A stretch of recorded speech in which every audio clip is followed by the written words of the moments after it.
नमस्कार दोस्तों, हमारे YouTube चैनल MS प्रजापति में बहुत बहुत स्वागत है।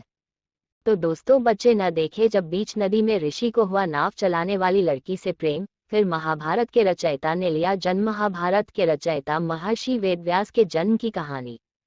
कैसे ऋषि पराशर और नाव चलाने वाली सत्यवती के बीच संबंध बने और उन्होंने एक महापुरुष को जन्म दिया।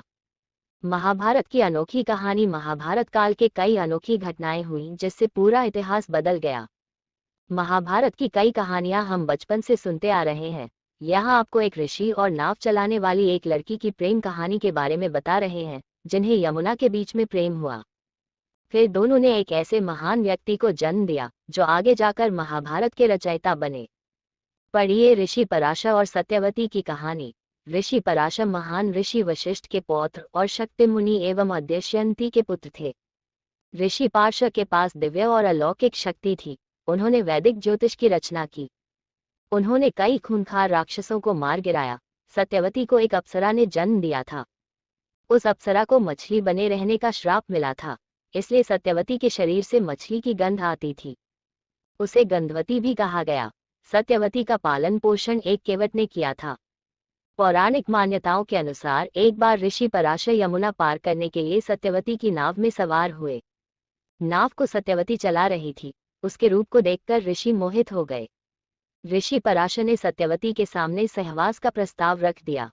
सत्यवती ऋषि पराशर के साथ सहवास के लिए तैयार हो गई, मगर उसने ऋषि के सामने कुछ शर्तें रख दी। सत्यवती ने कहा कि अगर ऋषि इन शर्तों को पूरा करते हैं तो वह उनके साथ सहवास के लिए तैयार है। सत्यवती की पहली शर्त थी कि उन्हें सहवास करते हुए कोई न देखे। ऋषि ने ये शर्त मान ली और अपनी दिव्य शक्ति से घने कोहरे का कृत्रिम आवरण बना दिया। सत्यवती ने फिर कहा कि उसकी कौमारिता किसी भी हालत में भंग नहीं होनी चाहिए। ऋषि ने आश्वासन दिया कि सहवास के बाद उसकी कौमारिता वापस आ जाएगी। सत्यवती ने ऋषि पराशर के सामने एक और शर्त रखी। उसने कहा कि अगर ऋषि उन्हें मछली जैसी बदबू से मुक्त करेंगे तो ही वह उनके साथ सहवास करेगी। ऋषि ने तुरंत उसकी बदबू दूर कर दी और उसके शरीर से फूलों की खुशबू आने लगी। इस तरह ऋषि पराशर और सत्यवती के बीच सहवास हुआ। सत्यवती ने फिर एक पुत्र को जन्म दिया। वही आगे जाकर महर्षि वेदव्यास के नाम से विख्यात हुआ। वेदव्यास ने ही महाभारत की रचना की। कहते हैं कि सत्यवती का वो पुत्र जन्म के तुरंत बाद ही बड़ा हो गया और फिर सुनसान द्वीप पर तपस्या करने चला गया। तपस्या के दौरान उसका रंग काला हो गया, इसलिए उसे कृष्ण द्वैपायन भी कहा जाने लगा। द्वैपायन उस द्वीप का नाम था।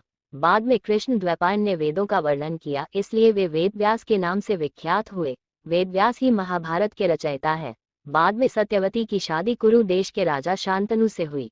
इस तरह वह हस्तिनापुर की रानी बनी।